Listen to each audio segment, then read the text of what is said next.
Welcome! In this quick video, we'll show you how to set up domain forwarding using Dynadot's stealth forwarding option. First, log into your Dynadot account. Next, head over to the left side menu, click on My Domains, and select Manage Domains.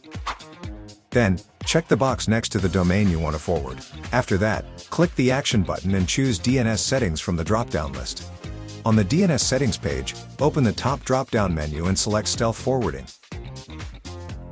Now, enter the full URL of the web page you want to forward to. You can also add a title for your site if you'd like. Once you're done, click the Stealth Forward Domain button to save your changes. A quick heads up, be sure to use an HTTPS URL to avoid any redirect issues with modern browsers. And that's it, your domain is now set to forward. Thanks for using Dynadot. If this video helped, give us a like, drop a comment, and don't forget to subscribe for more domain tips.